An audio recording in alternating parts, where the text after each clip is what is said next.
Hello दोस्तों, कैसे हैं आप लोग। आज फिर से हम लेकर आ गए हैं अकबर बीरबल की रोचक और बुद्धिमत्ता से भरपूर कहानियों को लेकर। तो देर ना करते हुए चलते हैं अपनी कहानियों की तरफ। आगे बढ़ने से पहले दोस्तों, अगर आपने अब तक हमारे चैनल को सब्सक्राइब नहीं किया है तो जल्दी से चैनल को सब्सक्राइब करें और बेल आइकन को भी ऑन कर दें ताकि आने वाली सभी वीडियो आप तक सबसे पहले पहुंच सकें। और वीडियो पसंद आ रही हो तो वीडियो को लाइक करें, कमेंट करें और अपने दोस्तों के साथ शेयर करें। अब आगे देर ना करते हुए चलते हैं अपनी कहानियों की तरफ। पहली कहानी। आदमी एक, खूबियाँ तीन। एक बार अकबर और बीरबल बगीचे में बैठे थे। अचानक अकबर ने बीरबल से पूछा कि क्या तुम किसी ऐसे इंसान को खोज सकते हो जिसमें अलग अलग बोली बोलने की खूबी हो। बीरबल ने कहा, क्यों नहीं, मैं एक आदमी जानता हूँ जो तोते की बोली बोलता है, शेर की बोली बोलता है और गधे की बोली भी बोलता है। अकबर इस बात को सुनकर हैरत में पड़ गए। उन्होंने बीरबल को कहा कि अगले दिन उस आदमी को पेश किया जाए।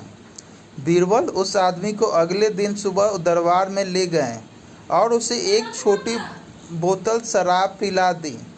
अब हल्के नशे की हालत में शराबी अकबर बादशाह के आगे खड़ा था। वह जानता था कि दारू पी कर आया जानकर बादशाह सजा देगा, इसलिए वह गिड़गिड़ाने लगा और बादशाह की खुशामद करने लगा। तब बीरबल बोले कि हुजूर, यह जो सजा के डर से बोल रहा है वह तोते की भाषा है। उसके बाद बीरबल ने वही उस आदमी को एक और शराब की बोतल पिला दी। अब वह आदमी पूरी तरह नशे में था। वह अकबर बादशाह के सामने सीना तान कर खड़ा हो गया। उसने कहा कि आप नगर के बादशाह हैं तो क्या हुआ, मैं भी अपने घर का बादशाह हूँ। मैं यहाँ किसी से नहीं डरता हूँ। बीरबल बोले, हुजूर, अब शराब के नशे में निडर होकर यह बोल रहा है, यह शेर की भाषा है। अब फिर से बीरबल ने उस आदमी को मुंह पकड़ कर एक और बोतल उसके गले से उतार दी। इस बार वह आदमी लड़खड़ाते गिरते पड़ते हुए जमीन पर लेट गया और हाथ पांव हवा में भांजते हुए मुंह से उल आवाज़ें निकालने लगा। अब बीरबल बोले कि हुजूर, अब यह जो बोल रहा है वह गधे की भाषा है। अकबर एक बार फिर बीरबल की हाजिर जवाबी से प्रसन्न हुए और यह मनोरंजक उदाहरण पेश करने के लिए उन्होंने बीरबल को इनाम दिया।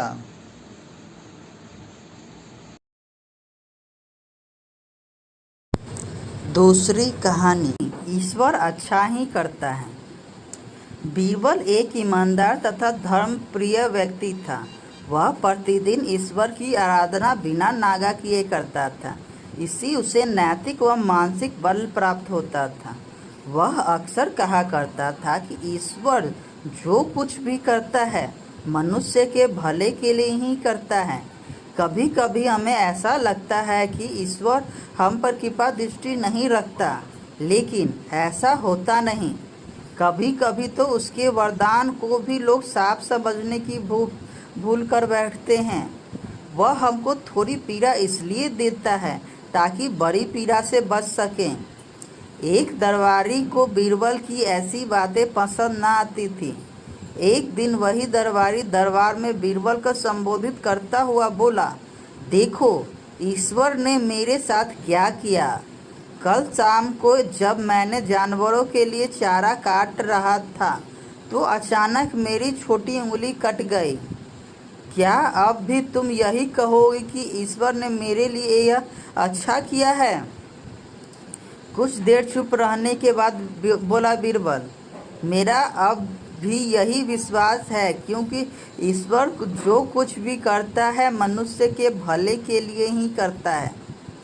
सुनकर वह दरबारी नाराज हो गया कि मेरी तो उंगली कट गई और बीरबल को इसमें भी अच्छा नजर आ रहा है। मेरी पीड़ा तो जैसे कुछ भी नहीं। कुछ अन्य दरबारियों ने भी उसके सुर में सुर मिलाया। तभी बीच में हस्तक्षेप करते हुए बादशाह अकबर बोले, बीरबल, हम भी अल्लाह पर भरोसा रखते हैं, लेकिन यहाँ तुम्हारी बात से सहमत नहीं। इस दरबारी के मामले में ऐसी कोई बात नहीं दिखाई देती जिसके लिए उसकी तारीफ की जाए।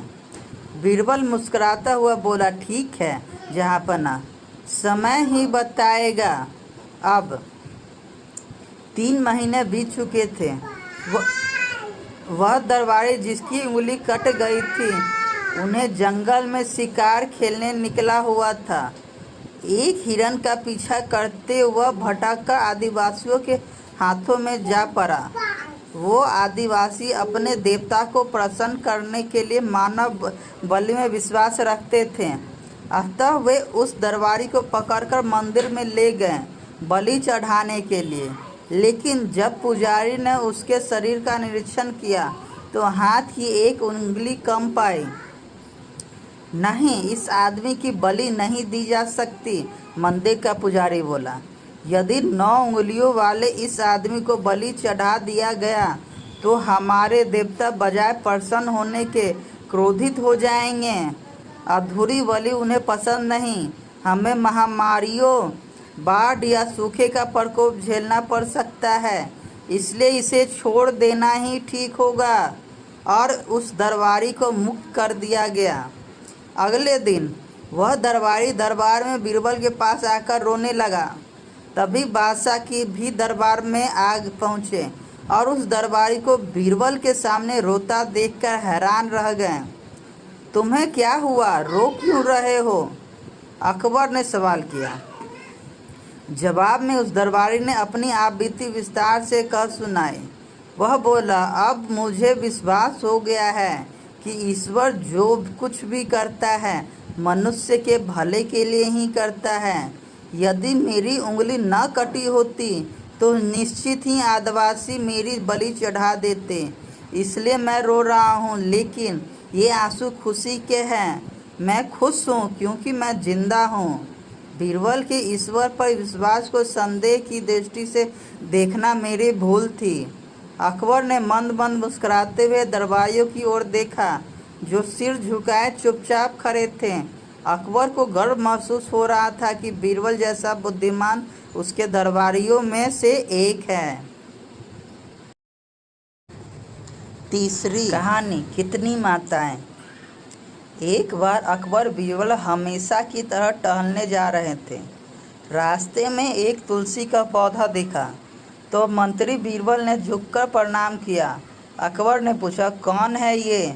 बीरबल, ये मेरी माता है। अकबर ने तुलसी के झाड़ को उखाड़कर फेंक दिया और बोला, कितनी माता है तुम लोगों की? बीरबल को उसका जवाब देने की एक तरकीब सूझी।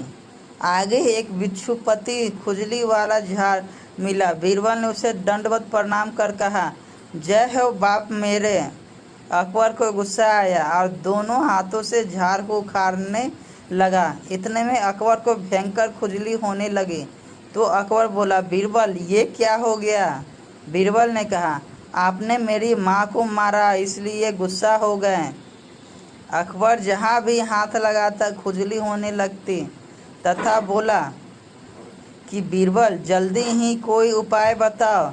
बीरबल बोला, उपाय तो है, लेकिन वो भी हमारी माँ है तथा उससे भी विनती करनी पड़ेगी। अकबर बोला, जल्दी करो। आगे गाय खड़ी थी। बीरबल ने कहा, गाय से विनती करो कि हे माता, दवाई दो। गाय ने गोबर कर दिया और अकबर के शरीर पर उसका लेप करने से फौरन खुजली से राहत मिल गई।